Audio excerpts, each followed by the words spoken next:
네, 최강 종목으로 인터플렉스 만나보고 오셨습니다. 자, 반등꾀하는 우리 증시 주목해봐야 할 종목들로는 실적 개선, 또 낙폭 과대, 글로벌 빅테크 기업들 강세 수혜 입을 기업들 이렇게 좀 꼽히고 있는데요. 종목 진단 받아보도록 하겠습니다. 자, 한 주의 종목 이야기 아주 영양가 있게 만들어 주시는 분입니다. 이성웅 다울투자증권 영업부 차장 함께합니다. 차장님 어서 오십시오. 네, 안녕하십니까. 예, 지난 목요일 방송에서의 리뷰 종목부터 함께 살펴보겠습니다. STI 목표가가 28,000원이었고요. HPM 캐펙스 수에 관련돼서 좀 꼽아주셨습니다. 네. 전일 종가 28,000원. 대응 어떻게 볼까요?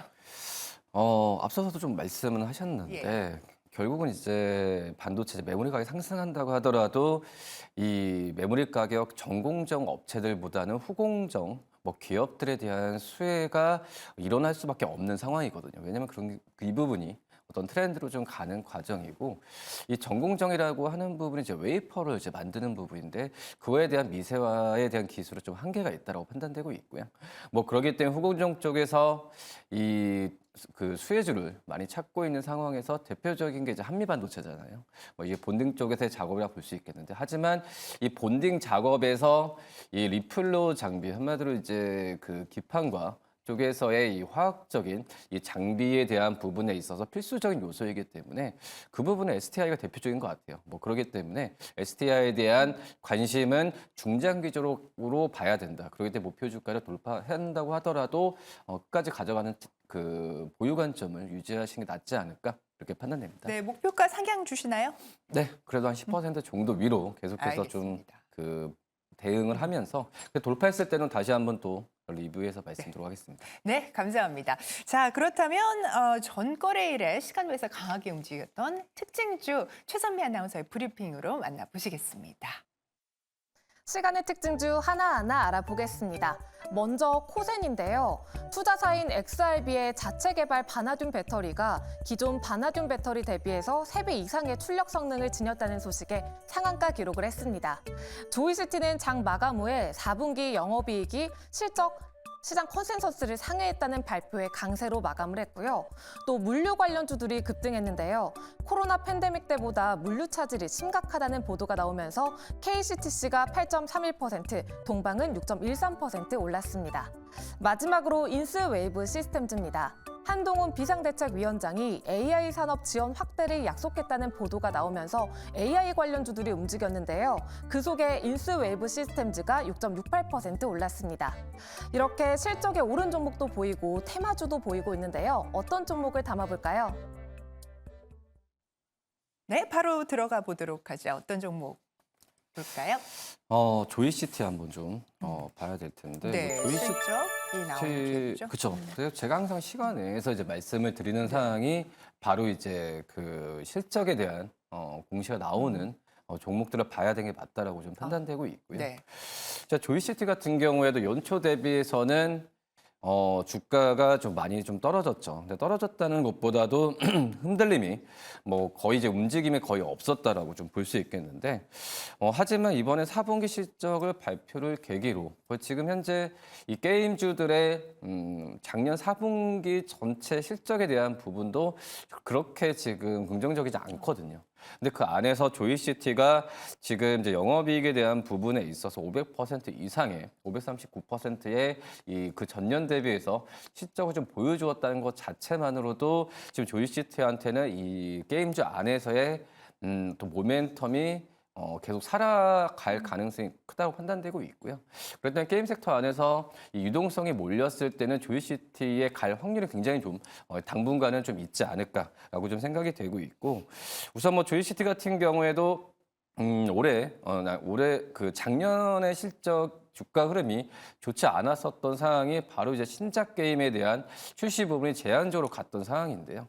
뭐 하지만은 이 신작 게임에 대한 부분은 디즈니 IP를 활용한 실적에 대한 부분을 올해는 더욱더 가져갈 가능성이 크고 그리고 이제 그 어떤 중국 쪽에서의 이 외자 판호 발급이나 뭐 넷마블이나 이쪽에서의 수혜가 많이 있다고 판단되고 있는데 조이시티도 이 중국 쪽에서의 비중이 굉장히 좀 많거든요.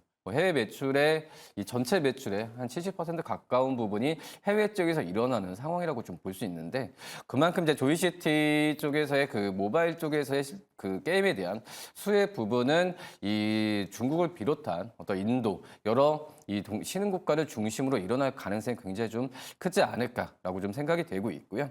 뭐 그렇기 때문에 이 오늘 어떤 주가가 좀 상승 여력을 보였을 때 저는 뭐 크게 급등을 하지 않으면은 저는 매수 관점으로 추경 매수 관점도 괜찮지 않을까 이렇게 좀 판단됩니다. 네, 영업이익 서프라이즈 발표한 조이시티였습니다. 가격 전략 확인해 보자. 2,935원에 주가가 지난주에 좀 마감을 했는데 전 충분히 매수 관점으로 들어가도 괜찮지 않을까라고 좀 생각이 되고 있고요. 뭐 1차적으로 3,200원을 말씀을 드리지만 전 돌파했을 때는 또 그 어떤 매도 관점보다도 추가 매수 관점도 괜찮지 않을까라고 좀 생각이 되고 있고요. 그리고 손절가는 2,700원 말씀드리도록 하겠습니다. 네, 좋습니다. 조이시티 응원하면서 오늘장의 움직임도 기대해 보겠습니다. 자, 외국인 6거래일 만에 순매수 전환했습니다. 자, 코스피 유가증권 시장에서는 6,800억 원대 순매수 금액 보였고요. 코스닥에서는 200억 원 정도의 순매수 규모 확인하실 수가 있습니다. 자, 외국인 연속적으로 담고 있는 종목들도 만나보시죠. 외국인의 픽 알아보겠습니다. 먼저 KT인데요. 비용 감축과 탄탄한 비통신 포트폴리오로 이익이 증가할 것으로 보고 있습니다. 또 올해 실적은 작년보다 6.5% 성장할 것으로 보면서 34거래일째 매수세가 이어지고 있습니다. 다음은 한국항공우주인데요. 올해 기체 부품의 마진이 회복되고 수출 국가가 다양해지면서 성장 흐름이 지속될 것으로 보고 있습니다. 다음은 두산바켓입니다.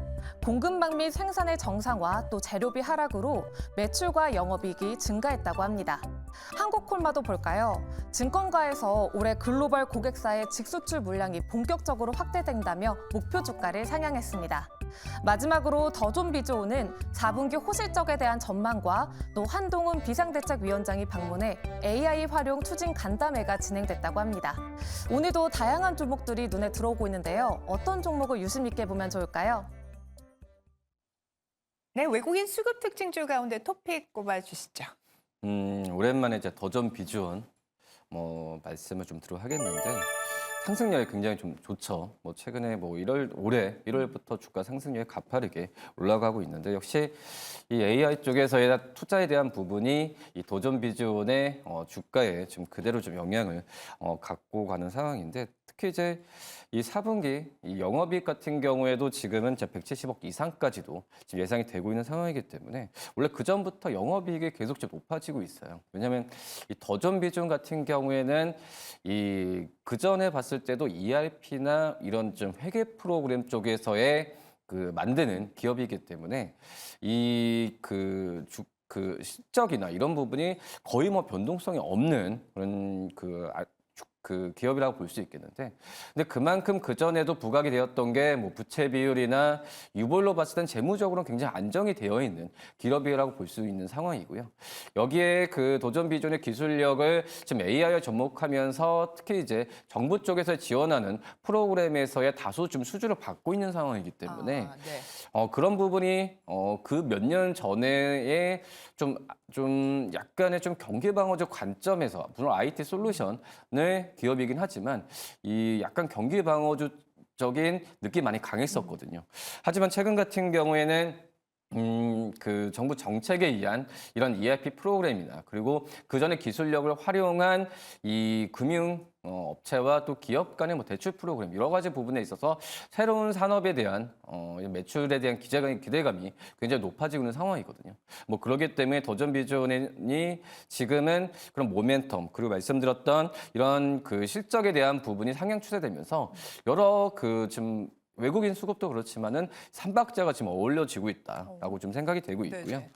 그리고 이제 그 도전 비전 말씀드렸던 부채비율은 낮고 유보율은 높은데 이런 부분을 방어하려고 이 도전 비전도 비용적인 측면이나 이런 부분을 계속 지금 노력을 많이 하고 있거든요. 그렇기 때문에 이 재무적인 성장성도 중요하지만 재무적인 안정성이 계속 유지가 되고 있다는 점 자체가 저는 도전 비전의 장점이지 않나라고 좀 생각이 됩니다.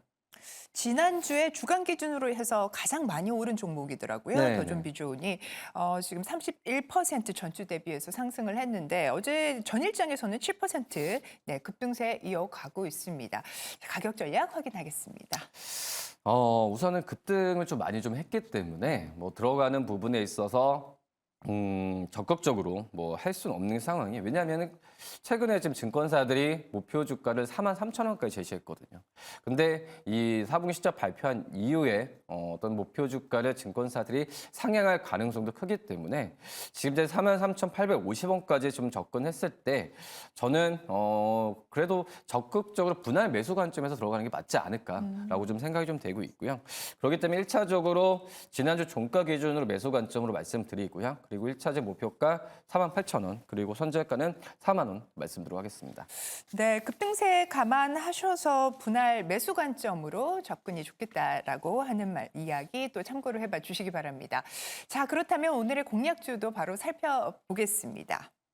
칩셋 미디어 좀 말씀을 드려 하겠는데 역시 지금 계속 제가 지금 AI 관련주를 네. 주도에 대한 그 부분을 좀 말씀을 드리고 있는데 결국은 대세가 같아요. 제가 봤을 때 올해 이 상반기 때는 뭐 다른 어떤 테마에 대한 유동성도 몰리겠지만 결국은 트렌드로 봤을 때는 AI와 관련된 반도체주들에 대한 관심은 꾸준히 좀 가져야 된다라고 말씀드릴 수 있겠고요.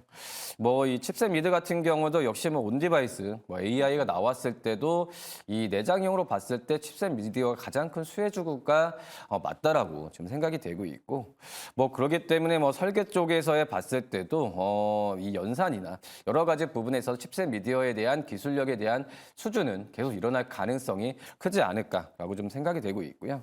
그리고 칩셋 미디어가 AI 나오기 전까지는 이 자율주행이나 VR 쪽에서의 가장 큰 수혜주라고 좀 얘기가 나왔는데 그만큼 이제 이 시스템 반도체 쪽에서도 칩셋 미디어의 이 본업에 대한 성장성은 계속 이루어진 상태에서 기술력에 대한 관심은 꾸준하게 나올 가능성이 크다라고 좀 생각이 되고 있고요.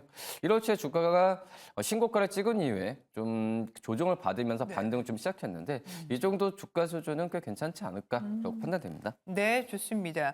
네, 최근 들어서 조정이 좀 나왔기 때문에 진입하기에 좀 편안하게 들어갈 수 있다라고 말씀을 주셨네요. 칩셋 미디어. 저희 차트 한번 띄워볼까요? 지난주 좀 거래량과 함께 많이 나오진 않았지만 반등 부분은 줬어요. 뭐 근데 말씀을 드렸다시피 이 매출 성장에 대한 가시화는 점점 이루어지고 있는 상황이기 때문에 저는 실적주로서 접근해도 무난하다라고 말씀드릴 수 있겠고요. 1차적 목표가는 34,000원 그리고 손절가는 28,000원 말씀드리겠습니다. 네, 좋습니다. 자, 칩셋 미디어, NPU 관련된 영상 코덱 그리고 IP 공급사 좀 가격 전략까지 확인을 하셨습니다. 목표가는 34,000원으로 제시를 해주셨네요. 자, 오늘 이렇게 종목 챙겨주신 이성웅 차장님, 오늘 말씀 대단히 감사합니다. 네, 감사합니다.